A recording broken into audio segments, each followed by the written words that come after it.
اس میں مطلب ایک غلط میسیجنگ جو ہے ہم نے بلوچستان کے نوجوانوں میں کی، جس میسیجنگ کو بڑی محنت سے 4 سالوں میں ختم کیا گیا تھا۔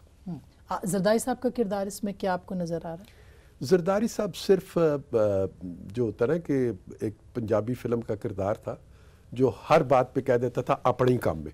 اچھا، یعنی آپ کہہ رہے ہیں کہ وہ فرنٹ مین نہیں تھے کسی کے، بس وہ کلیم کر رہے ہیں کہ دیکھنا وہ سمجھتے ہیں کہ اس کے بعد جب میرے اس کردار کو تسلیم کر لیا جائے گا کہ یہ میں ہی کرتا ہوں تو شاید کوئی مجھے اپنی گود میں لے لے۔ تو انہوں نے کہا کہ میری دعا ہے، میں نے دعا ہی دی ہے صرف بلوچستان کے اندر۔ سر وہ کھلاڑی تو بہت بڑے ہیں اور سیاستدان بھی بڑے ہیں۔ پھر اب آئندہ مقابلہ تو جو سٹیج پہ 3 بیٹھے ہوئے تھے ان تینوں کے درمیان دعاؤں کا ہی ہوا کرے گا۔ پروفیسر صاحب مجھے ایک کوئک بریک لینی ہے ہیڈ لائنز کی۔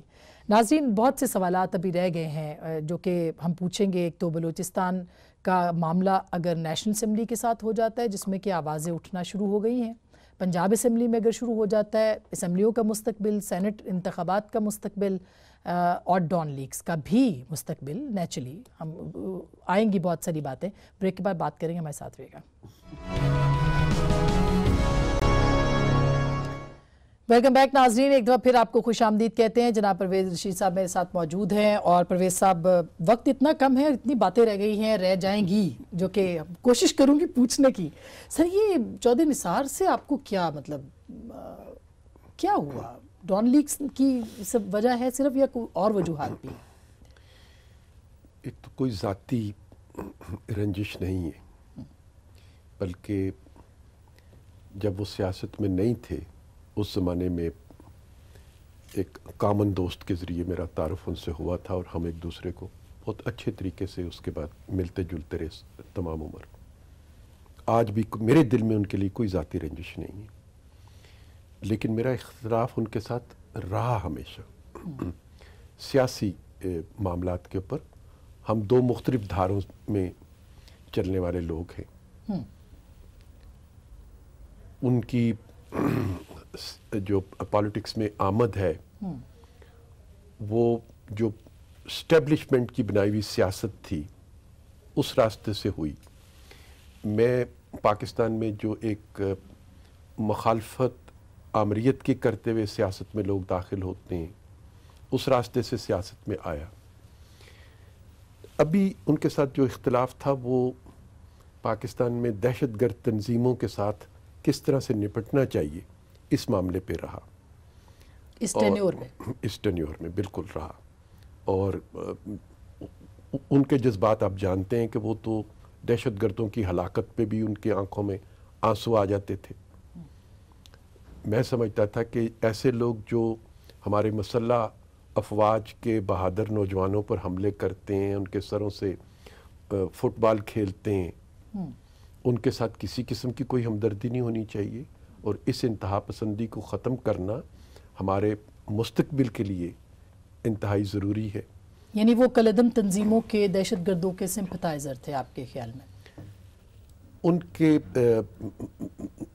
معاملات میں اور ان کے انداز گفتگو میں اور وہ جو حکمت عملی بتاتے تھے اس سے یہ چیز جھلکتی ضرور تھی، اور بلکہ جھلکتی کیا سب لوگوں نے ان کی تقاریر سنی ہوئی ہیں جو پارلیمنٹ میں کھڑے ہو کے وہ کرتے تھے، اور وہ صدمے سے 2-4 ہو جاتے تھے جب ان میں سے کوئی زندگی سے محروم ہو جاتا تھا۔ تو اسی طرح ہماری ایک کابینہ کا اجلاس تھا، اس میں ایک بریفنگ دی گئی جس میں پاکستان کو ایسے خطرات سے بھی آگاہ کیا گیا جو ان تنظیموں کی موجودگی کی وجہ سے ہمارے لیے پیدا ہو رہے تھے۔ تو اس پہ میری اور ان کی ایک تکرار بھی ہو گئی کابینہ کے اس اجلاس میں۔ اس کے بعد سے ان کا رویہ میرے بارے میں بدل گیا تھا، اور وہ جو ایک دوستی کا ناتا تھا وہ بھی مجھے ٹوٹتا ہوا محسوس ہوا، لیکن میں نے کبھی اس چیز پہ اس کو ذاتی طور پر لیا نہیں تھا۔ اب یہ کیوں کہا جا رہا ہے کہ آپ جو بات کہہ رہے ہیں وہ خود نہیں کہہ رہے ہیں، نواز شریف صاحب چاہ رہے ہیں تو آپ کو، یعنی بہانہ آپ ہیں، نشانہ کوئی اور ہے، یہ کیوں کہا جا رہا ہے؟ کہ آپ واقعی میاں صاحب کی خواہش پہ ان کے خلاف بات کر رہے ہیں چودھری نثار کے کہ وہ پارٹی چھوڑ جائیں؟ تو نواز شریف صاحب کی بات ہم بعد میں کر لیتے ہیں، پھر میں پہلے یہ سوال پوچھوں گا کہ چودھری نثار صاحب جو نواز شریف صاحب کے خلاف باتیں کر رہے ہیں وہ کس کی خواہش پہ کر رہے ہیں؟ وہ کس کو خوش کرنے کے لیے کر رہے ہیں وہ باتیں. وہ بھی تو دیکھیں نا, جب وہ یہ کہتے ہیں کہ وہ نواز شریف کی سیاست سے جو آج اختیار کی گئی ہے اس سے اتفاق نہیں رکھتے, اس سے اختلاف کرتے ہیں, بالکل ٹھیک ہے, اچھی بات ہے, آپ کسی پالیسی سے اختلاف رکھتے ہیں, آپ اس کو بیان کریں, لیکن جو کچھ نواز شریف کے ساتھ ناانصافی ہوئی ہے, جس طرح اقامے کا بہانہ بنا کے انہیں وزارت عظمیٰ سے ہٹایا گیا ہے, اور جس طریقے سے وہ سارا مقدمہ چلا اور اس مقدمے کے درمیان جو چیزیں سامنے آتی رہیں, اس پہ تو کبھی وہ تنقید نہیں کرتے. نواز شریف صاحب اپنی ناانصافی کے خلاف بات کریں تو اس کو وہ کہتے ہیں کہ یہ غلط حکمت عملی ہے. کیا انہوں نے اقامہ فیسیلیٹیٹ بھی کیا آپ کے خیال؟ مجھے اس بات کا تو میں نہیں کہہ سکتا, لیکن میرا صرف سوال یہ ہے کہ میرے سے جو کچھ آپ نے پوچھا وہی بات میں بھی آپ سے پوچھ رہا ہوں. یعنی آپ کا یہ خیال ہے کہ نواز شریف مخالف قوتیں جو ہیں ان کو خوش کرتے ہیں چودھری نثار, لیکن وہ آپ کی پارٹی میں ہیں ابھی بھی, انہوں نے ووٹ لیا آپ کی پارٹی کے لیے اور ابھی بھی وہ پارٹی کے اندر ہیں. وہ کہہ رہے ہیں میں رہ کے تنقید کروں گا. میاں صاحب ان کو کہہ دیں کہ بھئی آپ چلے جائیں, فارغ ہو جائیں یہاں سے. میں نے تو یہ مطالبہ کر دی ہے, اور اگر پارٹی میں کبھی اس پہ ڈیبیٹ ہوگی تو میں اپنا مقدمہ جو ہے وہ زیادہ زور کے ساتھ پیش کروں گا وہاں پہ. تو آپ کے ساتھ اور بھی ہم نوا ہوں گے پارٹی کے اندر؟ شہباز شریف صاحب تو نہیں ہوں گے آپ کے خیال میں؟ میں ساری پارٹی کو اس پہ کنونس کرنے کی بھرپور کوشش کروں گا. شہباز شریف صاحب بھی آپ میں شہباز شریف صاحب کو بھی کنونس کرنے کی بھرپور کوشش کروں گا. یہ اختلافات بہرحال موجود ہیں اس کے اوپر کہ شہباز شریف الگ سوچتے ہیں, نواز شریف الگ سوچتے ہیں, خاص کر کے چودھری نثار؟ نہیں, میری کبھی بات شہباز صاحب سے اس موضوع پہ نہیں ہوئی, لیکن پارٹی کے اجلاس میں اگر یہ موضوع زیر بحث آئے گا تو میں سب کو کنونس کرنے کی کوشش کروں گا.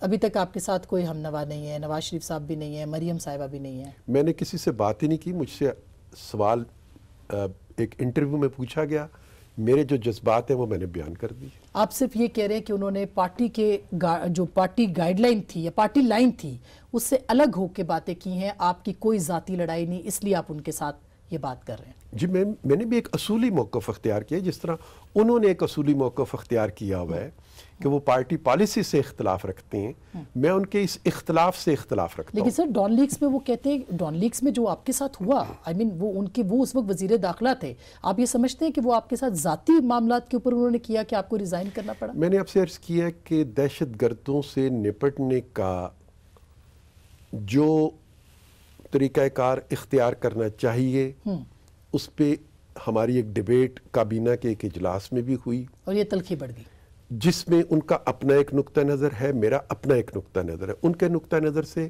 دنیا واقف ہے, میرے نقطہ نظر سے بھی دنیا واقف ہے.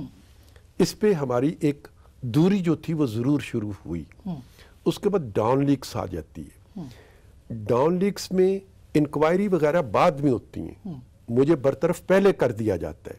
اس پہ میں اپنے بات کہہ چکا ہوں, میں اب اس کو بار بار دہرانا مجھے اچھا نہیں لگتا, لہذا اس بات کو میں یہاں پہ ختم کرتا ہوں. لیکن وہ ابھی بھی کہتے ہیں کہ اگر آپ چاہتے ہیں تو کہیں میاں صاحب کو یا شاہد خاقان عباسی صاحب کو کہ رپورٹ منظر عام پر لے آئے. تو میں تو چاہتا ہوں کہ بالکل منظر عام پہ آنی چاہیے, میں تو اس میں رکاوٹ نہیں ہوں. میرا تو اس رپورٹ سے اس لیے بھی نہیں کہ مجھے تو سزا رپورٹ کیا, رپورٹ کی کمیٹی بننے سے بھی پہلے دے گئی تھی, اس لیے مجھے کوئی پرواہ نہیں کہ اس رپورٹ میں کیا لکھا ہوا ہے. لیکن ایک رپورٹ قاضی عیسیٰ فائز کی بھی ہے, اور سپریم کورٹ نے بھی 3 دن پہلے اس کو انڈورس کر دیا ہے, جس میں چودھری نثار صاحب کے بارے میں بھی کہا گیا ہے کہ وہ جھوٹ بولتے ہیں اور غلط بیانی کرتے ہیں. سپریم کورٹ نے یہ کہا ہے, بالکل. لیکن پرویز صاحب, آپ نہیں سمجھتے کہ آپ کو بھی کورٹ میں جانا چاہیے کہ آپ کے اوپر غداری تک کے الزامات جو ہے لگائے گئے؟ ابھی تو انہوں نے مودی کہا ہے آپ کو, چودھری نثار صاحب نے. دیکھیے, یہ پاکستان کی سیاست میں جمہوری کارکن جو ہیں, جمہوری جدوجہد کے جو مسافر ہیں, ان کو پہلے دن سے یہ تانا سننا پڑتا ہے کہ وہ دشمن کے ایجنٹ ہیں, وہ فلاں کے ایجنٹ ہیں. آزاد کشمیر کا پورا الیکشن جب میں لڑ رہا تھا نواز شریف صاحب کے ایک کارکن کے طور پر, تو وہاں پہ روز چل کے بلاول صاحب بھی نعرے لگاتے تھے مودی کا جو یار ہے, عمران خان صاحب بھی یہ نعرے لگاتے تھے مودی کا جو یار ہے. کشمیر کے لوگوں نے 2/3 میجارٹی سے نواز شریف صاحب کے شعر کے اوپر سٹیمپ لگائی. تو ان نعروں سے پاکستان کے لوگ متاثر نہیں ہوتے, حتیٰ کہ کشمیر کے لوگ متاثر نہیں ہوتے.